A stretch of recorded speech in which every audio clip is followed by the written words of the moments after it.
नमस्कार सभी को। और जैसा कि हमने आपको बताया था कि हम 23वें राष्ट्रीय कथा शिविर में इस समय हैं प्रांसला गुजरात में। और ये हमारे पीछे कैंप है जहाँ पर स्पीचेस होते हैं।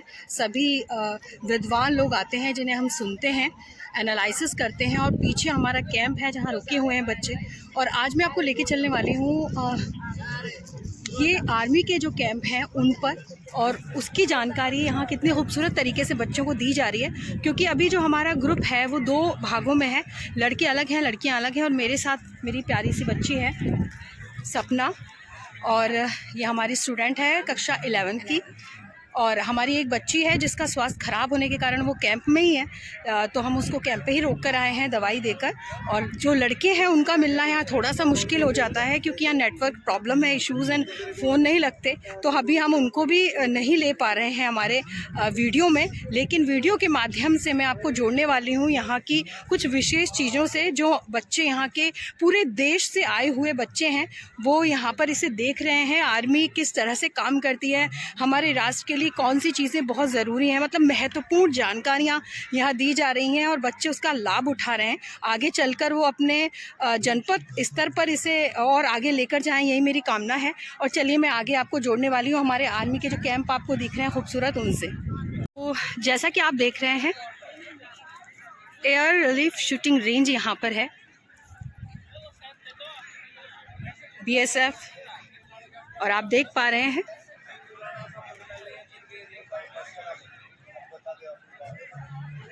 और चलिए अंदर आपको लेके चलते हैं।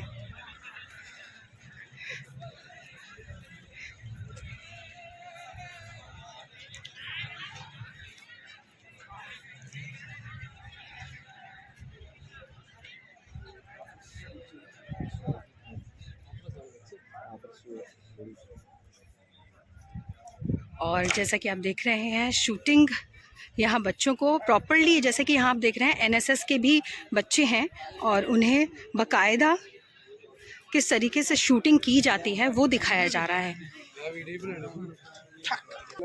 और ये हमारी सेना के जवान है और बिल्कुल किस तरह से ट्रेनिंग होती है उससे आप देख सकते हैं।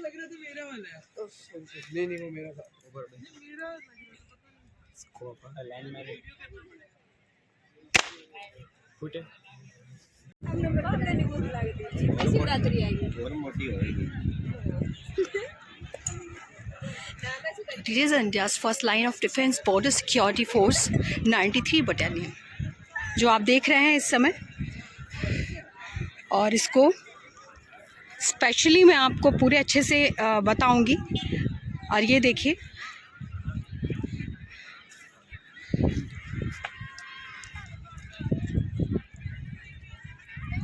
यहाँ जो बच्चों को सिखाया जा रहा है, स्पेशली जो बताया जा रहा है वो बहुत अच्छे तरीके से, बेहतर तरीके से सिखाया जा रहा है। बहुत ही नॉलेजेबल है हमारे बच्चों के लिए। और ये हमारा नेक्स्ट कैंप है।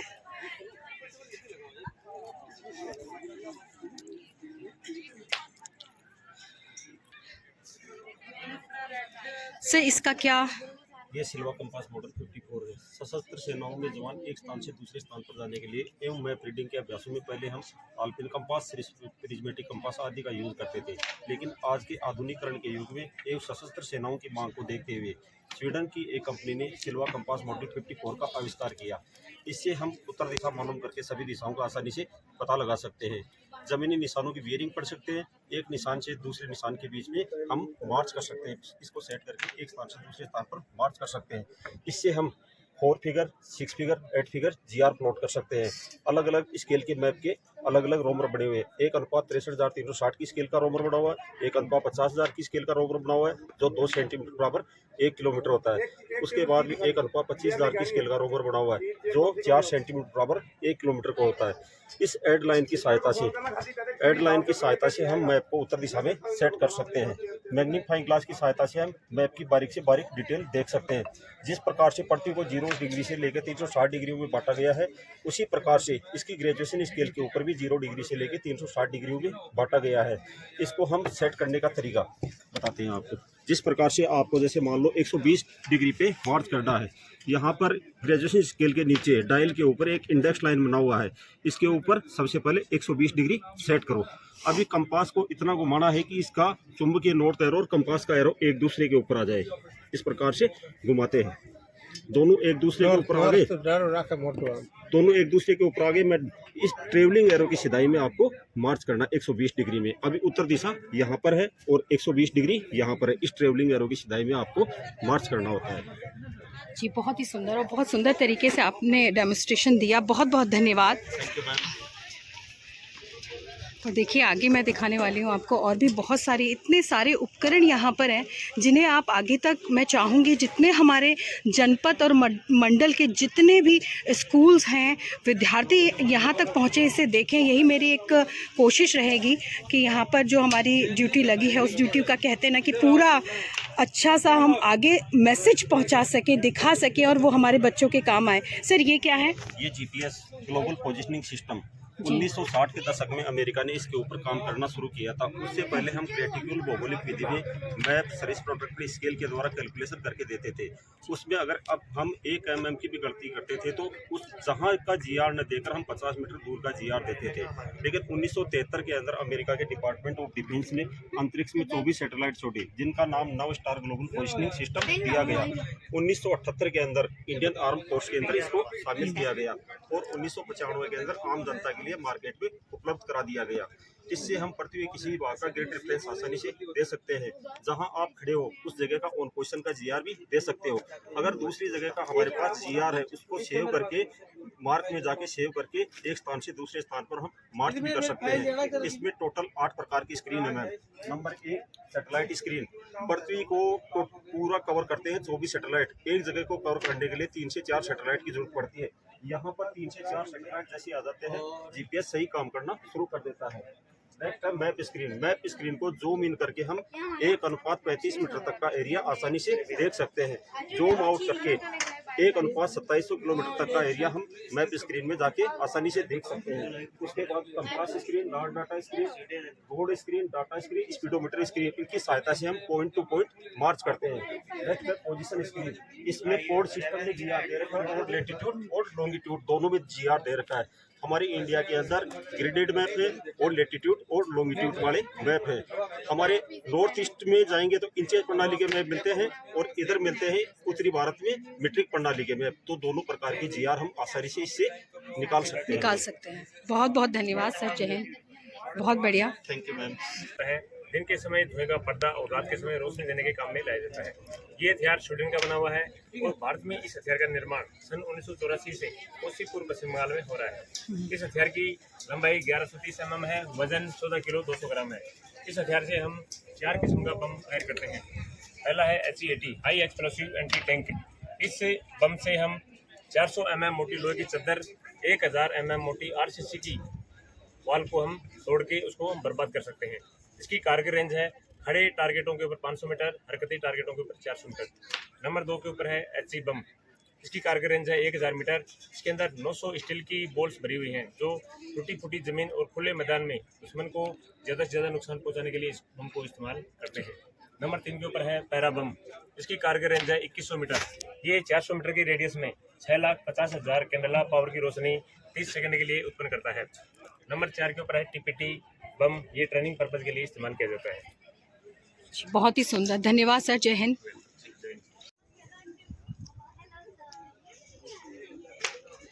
नमस्कार सर। नमस्कार। क्या आप हमारे विद्यार्थियों को बताएंगे इसके बारे में? इसका नाम है 30 mm automatic grenade launcher system.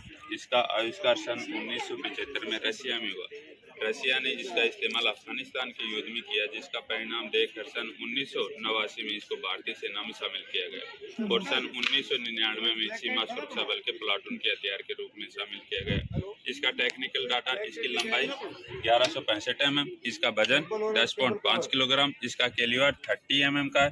इसमें 30 × 29 mm का ग्रेनेड इस्तेमाल किया जाता है जिसका वजन 350 ग्राम है। इसकी मैगजीन में 30 ग्रेनेड आते हैं। इसकी मैगजीन बॉक्स टाइप की होती है। इसकी ओपन साइड पर 800 मीटर की रेंज होती है, ऑप्टिकल साइड पर 700 मीटर की रेंज होती है। इसकी इफेक्टिव रेंज 1700 मीटर है। इसका cyclic rate of fire 1 minute में 400 ग्रेनेड फायर करती है। तेज फायर करेंगे तो 1 मिनट में 100 ग्रेनेड फायर करेगी। नॉर्मल करेंगे तो 1 मिनट में ये 50 ग्रेनेड फायर करेगी। इस हथियार को हम एरिया वेपन हथियार भी कहते हैं। क्योंकि इसका ग्रेनेड अपने 10 मीटर के इलाके में आने वाले सभी दुश्मनों को बर्बाद कर सकता है। इसे लो एंगल पर हम 50 मीटर से 1700 मीटर तक फायर कर सकते हैं और हाई एंगल पर 1000 से हम इसको 1700 मीटर तक फायर कर सकते हैं। एक जगह इसको फिक्स करने के बाद में 21 डिग्री दाहिने 21 डिग्री बाएं टोटल 42 डिग्री बिगर हिलाए हम इससे फायर कर सकते हैं। बहुत ही सुंदर। और जैसा कि आप सभी विद्यार्थी देख पा रहे हैं कि हम सरहदों के वास्ते लोहे की एक दीवार हैं, हम दुश्मनों के वास्ते होशियार हैं, तैयार हैं। और आपकी होशियारी तैयारी हमारे देश के युवा देख पा रहे हैं। बहुत बहुत धन्यवाद सर। सिक्योरिटी फोर्सेस जिनके बिना हमारे देश की सीमाओं पर जो हमारे सैनिक लगे हुए हैं, इसीलिए हम अपने घरों में चैन की नींद सोते हैं, उन्हीं की वजह से आज हमारे देश में हमारे बच्चे, हमारा युवा, हमारे माता पिता सभी सुकून की सांस ले रहे हैं और उन्हीं की वजह से आज है। तो ये हमें जानने के लिए बहुत ज़्यादा ज़रूरी है। आज हमारे लिए बहुत महत्वपूर्ण हो जाता है कि हम उनकी कार्यप्रणाली को और हमारे बीच में वो किस तरीके से काम करते हैं वो जानें। और जैसा कि आप देख पा रहे हैं बच्चों, महत्वपूर्ण उपकरण जो हमारी सेना के लिए बहुत महत्वपूर्ण है और जिसके बलबूते पर आज हमारी सेना हमारे देश की रक्षा करती है। हमारे वीर जवान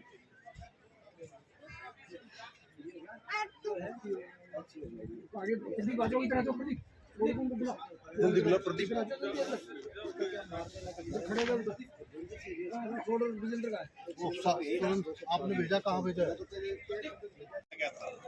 इसका वजन 6 kg 230 ग्राम, इसका रेंज 700 मीटर का सर। इसकी मैगजीन में 30 राउंड आते हैं श्रीमान। ये 1 मिनट में 600। जैसा कि आप देख पा रहे हैं कि इस समय हमारे जवान पूरा डेमोस्ट्रेशन आपको बहुत अच्छे से दे रहे हैं और एक एक हथियार जो हमारी सीमा यानी बॉर्डर पे बहुत महत्वपूर्ण भूमिका अदा करता है वो मैं आपको दिखा रही हूँ इस समय। और उनकी कार्यप्रणाली जैसा कि हमारे विद्यार्थी, हमारे शिक्षकगण इसे देख पा रहे हैं, मैं उम्मीद करती हूँ कि वो और बेहतर तरीके से इस पर आगे आकलन करेंगे और आगे इसको जानेंगे। इस हथियार का नाम X95 राइफल है। यह इजराइल वेपन इंडस्ट्रीज द्वारा बनाया गया एक बुलपक डिजाइन का हथियार है। इसकी मैगजीन में 30 राउंड आते हैं। इससे हम सिंगल शॉट और ऑटोमेटिक दोनों तरीके से फायर कर सकते हैं। यह राइफल 700 से 1000 राउंड पर मिनट के हिसाब से फायर कर सकती है। इस राइफल से हम रात को भी आसानी से फायर कर सकते हैं। इसका वजन इसका वजन 3 kg है। इसकी रेंज 300 मीटर है। इसके साथ एक बैनेट दिया गया है। हमले की आखिरी कार्रवाई यानी कि गुत्थम गुत्था की लड़ाई। जो मुद्दा हम एक गोली एक दुश्मन का हासिल करना चाहते हैं वही मुद्दा हम इस बैनेट के द्वारा आसानी से हासिल कर सकते हैं। मल्टीपर्पज होने से यह चाकू का काम, हैमर का काम, ओपनर का काम और वायर कटर का काम आसानी से करता है। यह राइफल लंबाई में छोटा होने से, वजन में हल्का होने से इसको छुपाना व कैरी करना आसान है। जय श्रीमान।